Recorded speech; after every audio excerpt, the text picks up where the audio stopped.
بسم الله الرحمن الرحيم الحمد لله رب العالمين والصلاة والسلام على نبينا محمد وعلى آله وأصحابه وسلم تسليما مزيدا ثم أما بعد إخوة الكرام السلام عليكم ورحمة الله وبركاته. إخوة الكرام Inch'Allah, nous allons aborder aujourd'hui un sujet très intéressant concernant min fawaid ad-dhikr, parmi les bénéfices et les avantages de celui qui va s'adonner au rappel d'Allah subhanahu wa ta'ala, ou bien d'évoquer Allah jalla fi'ula.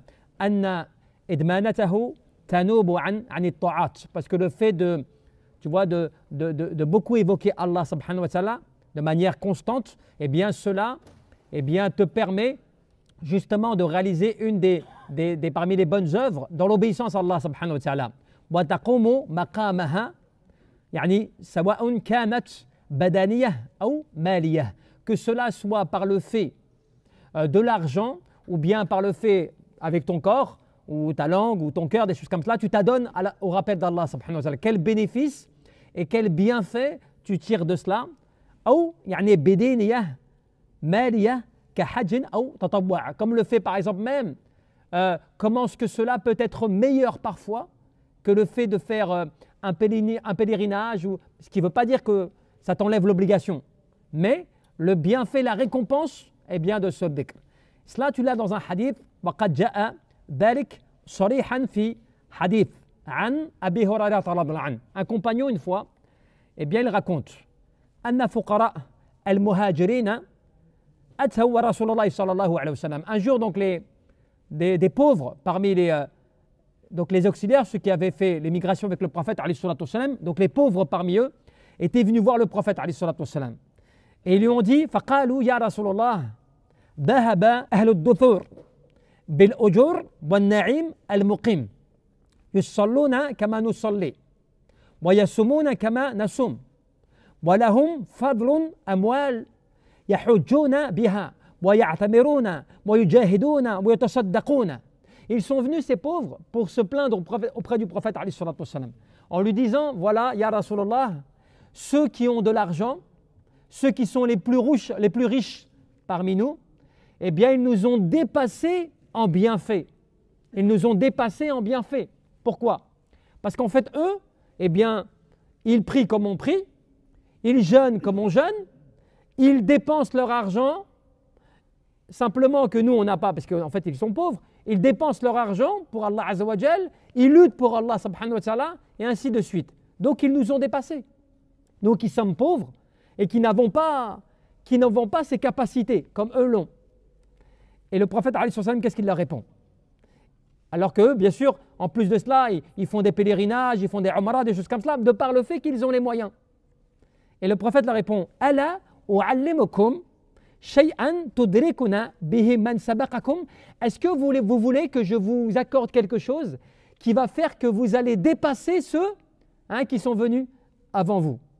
Wa tasbiquna bihi man ba'dakum, et que vous allez même aller plus loin que ceux qui viendront après vous. Wala ahadun yakunu afdal minkum illa man sana'a ma sana'tum.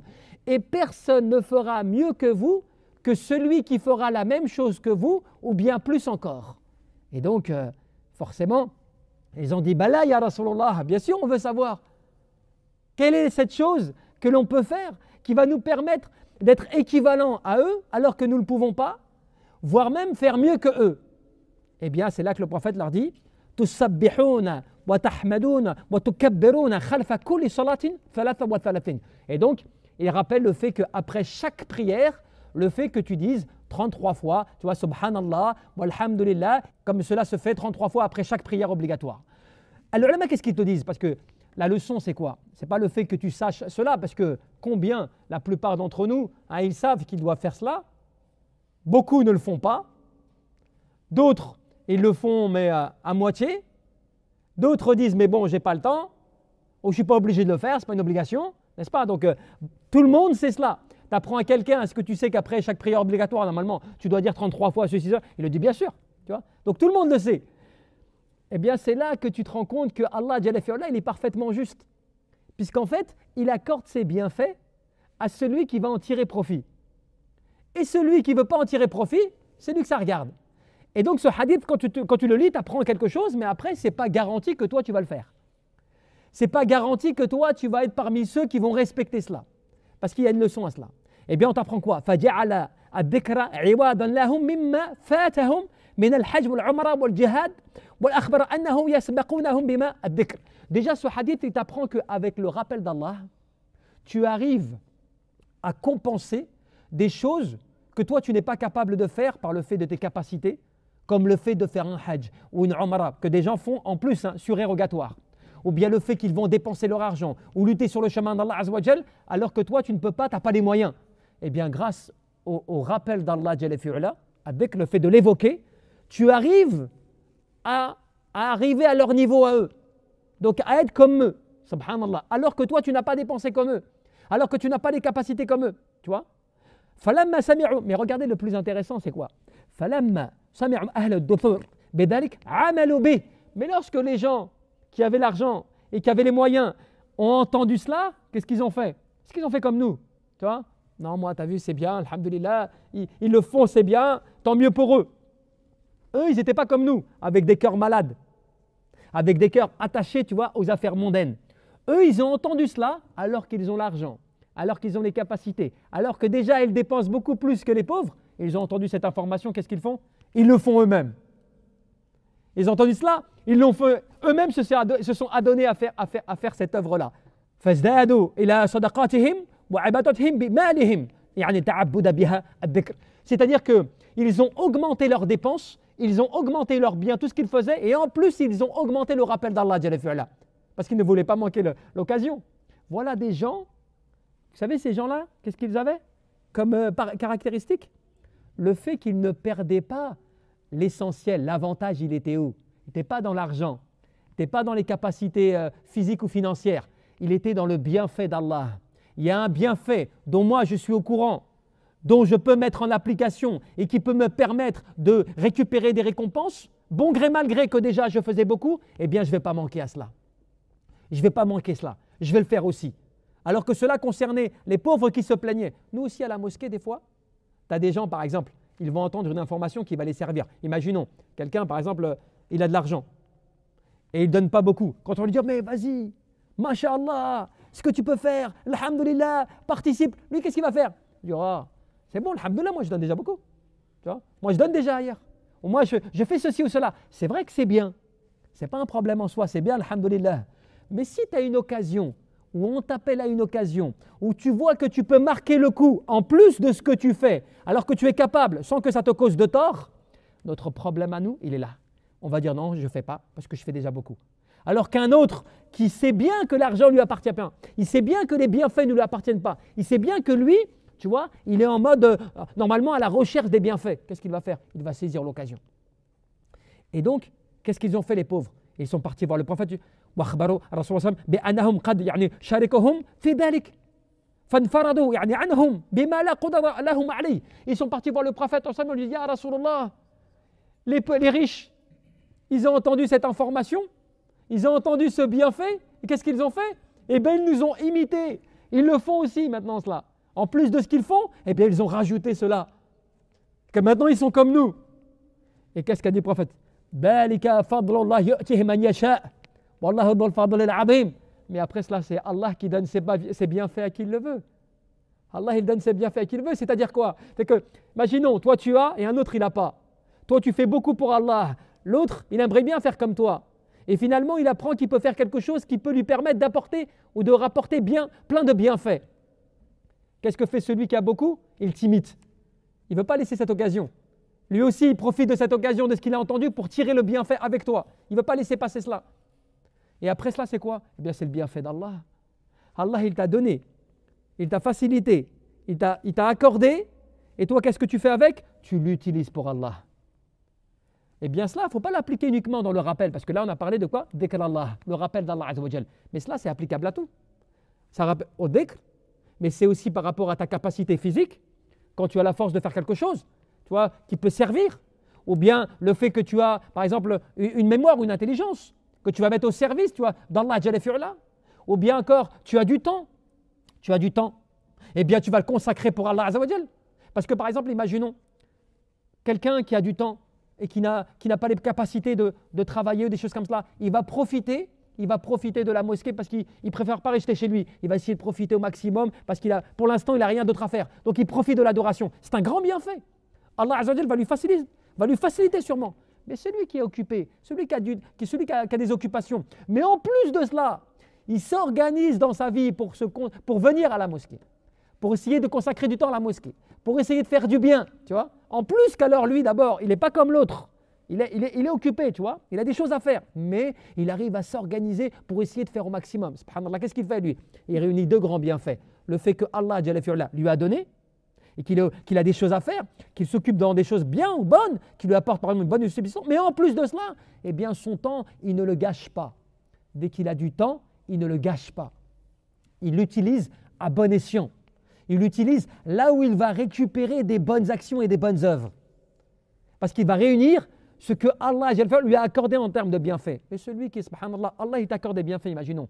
Tu as de l'argent, ou tu as un pouvoir, ou tu as, je ne sais pas, quelque chose qui fasse que tu es différent d'un autre, tu as des capacités qu'un autre n'a pas. Et cela, tu le gâches dans des choses inutiles qui ne te serviront à rien. Quand je dis à rien, c'est-à-dire dans ce bas monde, si tu t'enrichis et que tu deviens plus fort et plus puissant, ça ne te servira à rien. Yawm al-Qiyamah, on est bien d'accord. Ça te servira sur le moment, là, ici, dans ce bas monde, mais c'est limité. C'est un temps précis, tu en profites, et c'est limité. Alors que lorsque tu utilises tout cela pour Allah, même quand tu travailles pour Allah, tu donnes, c'est pour Allah, tu as du temps, tu t'organises pour Allah, tu vois, tout plein de choses comme cela, mais pour Allah, subhanahu wa ta'ala, là, ce temps-là, tu ne vas pas le gâcher. Ce ne sera pas du gâchis. Parce que toi, tu as compris, tu t'es rappelé que Allah, il t'a favorisé peut-être par rapport à d'autres.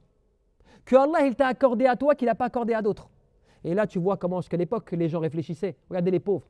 Aujourd'hui, malheureusement, qu'Allah les soutienne, ceux des fois qui n'ont pas, qui sont pauvres. Est-ce qu'ils pensent à savoir comment ils vont augmenter leur adoration d'Allah? Non, malheureusement, souvent, ils pensent à comment ils vont augmenter leurs finances. Comment ils vont augmenter le fait de récupérer plus d'argent peut-être. Tu vois? Là, c'est des pauvres qui vont voir le prophète et qui s'inquiètent non pas de l'argent qu'ils n'ont pas. Subhanallah, c'est quand même étonnant ou pas? Vous vous rendez compte ou pas de la morale du hadith? Ces pauvres-là, ils vont voir le prophète pour se plaindre non pas de la faim et de l'argent qu'ils n'ont pas. Ils se plaignent des riches qu'ils voient et qui dépensent pour Allah et qu'eux ne peuvent pas faire de la même manière alors qu'ils sont pauvres. On aurait pu se dire, mais miskin, déjà, parce que le faqir chauffe. Tu vas lui demander encore, tu vois, il a beaucoup de problèmes dans sa tête. Non, lui, c'est inquiété. Qu'est-ce que je peux faire pour faire pareil que les riches là? Ils nous ont dépassés, ils nous ont devancés. Et le prophète, grâce à cela, parce que c'est une wahi, c'est une révélation, il nous apprend, il lui a donné quelque chose au niveau de tu es pauvre, tu n'es pas capable, tu n'as pas de capacité, je vais donner quelque chose que tu ne peux pas ne pas manquer, puisque tu es obligé de faire ta prière. Et après chaque prière, applique cela. Tu ne peux pas, même si tu es pauvre, tu ne peux pas manquer à cela, à part si tu es feignant, à part si tu es négligent, à part si tu es insouciant. Là, tu vas le négliger. Mais sinon, c'est dans tes capacités. Et si tu fais cela, tu seras au même niveau. Et si tu fais plus, tu les auras dépassés. Et après, la grande morale, c'est que même les riches, même ceux qui avaient, quand ils entendent cela, ils ne se disent pas, c'est bien pour eux, tant mieux, alhamdulillah. Ah, mashallah, azawajal. Il aide qui il veut. Je veux dire, il y a ça en plus en faire qui peut nous permettre de récupérer plus. Eh bien, on le fait nous-mêmes. Et encore, les pauvres se sont plaints encore. Ya Rasoul, ils nous ont imités maintenant. Dans cela, ils nous ont imités. Qu'est-ce qu'on peut faire? Et là, Allah, il dit, et le prophète, qu'est-ce que c'est dit? Ça, c'est le bienfait d'Allah et il l'accorde à qui il veut. C'est-à-dire que si maintenant il vous devance, même dans ça, je ne peux rien y faire. C'est Allah qui a mis cela dans leur cœur et qui fasse qu'ils ne veulent pas perdre de récompense. Et ce hadith, simplement, frère, il nous rappelle simplement à quel point nous, subhanallah, on a du temps. Alhamdulillah, des fois, on va dire, tu as de l'argent quand même. Minimum soit-il, tu vis, tu as de l'argent, tu as du temps. Tu as la capacité de faire de combien de bienfaits. Bref, alhamdoulilah, tu as des mosquées autour de toi, des choses comme cela. Et qu'est-ce qu'on fait nous? On néglige, on néglige, on néglige, on laisse passer. Et après on se demande pourquoi dans les 1000, 2000 musulmans ou 3000 musulmans qui fréquentent la mosquée, il n'y en a que 10 qui sont prêts à faire des choses. Pourquoi, tu vois, on est tant et il n'y en a qu'une poignée qui sont prêts à faire des choses. Pourquoi, subhanallah? Alors qu'on est, tu vois, des milliers ou des millions, subhanallah. Pourquoi? Mais parce qu'en fait, dans nos cœurs, on a perdu, wallahu a'lam, tu vois, ce principe de profiter, tu vois, de faire le bien et de saisir les opportunités pour faire le bien et de ne rien manquer qui va peser pour nous dans la balance l'yawm al-qiyamah. Cela, on l'a perdu un peu. Donc, on est, encore une fois, tu vois, dans des choses limitées. Je fais ça, ça m'aide là, comme ça, pour aujourd'hui, pour demain, pour la semaine, pour le mois, pour l'année. Voilà, c'est bien. Je verrai après. Alors que si vraiment on était dans le hirs, tu vois, le fait vraiment de vouloir faire un effort pour Allah, Allah c'est là qui va t'élever, c'est là qui va t'ouvrir les portes. Allah, celui qui le craint, Allah il va lui ouvrir, tu vois, il va lui sortir de ses difficultés et il va lui accorder des subsistances auxquelles il ne s'attendait pas. Pourquoi? Grâce à quoi? Taqwallah. Pas par rapport à parce qu'il est plus riche, parce qu'il est plus fort, parce qu'il est plus intelligent, parce que ceci, non, parce qu'il craint Allah et sa crainte d'Allah le fait quoi? Lui fait appliquer les ordres d'Allah et de son prophète et il veut donc tirer le maximum de profit. Grâce à cela, Allah, eh bien, il lui facilite ses affaires et Allah il lui accorde sa subsistance par des moyens auxquels il ne s'attend pas. Donc voilà des fois des clés, vous savez, des secrets sur lesquels il faut réfléchir. C'est-à-dire, regarde un petit peu, le bienfait d'Allah, il est large. Tout le monde peut en tirer profit. Tout le monde peut tirer un grand bénéfice personnel. Jamais personne ne sera lésé. Il n'y a que celui qui ne veut pas, qui reste en arrière, qui recule, qui regarde, qui ne veut rien faire. Eh bien, il n'y a que lui qui sera le perdant. Tu ne pourras pas trouver d'excuses demain. Oui, mais Allah, je n'avais pas les moyens. Oh Allah, je n'avais pas la capacité. Oh Allah, je ne pouvais pas. Tu vois, tu n'auras pas d'excuses. Allah, il te donne à chacun, il donne la capacité d'être au même niveau. Mais si un autre y arrive quand même à te dépasser, ce n'est pas parce qu'il est plus fort que toi, c'est parce qu'il a plus de volonté à vouloir faire.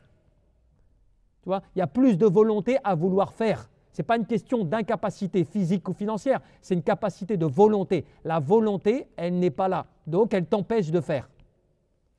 Wallahu a'lam.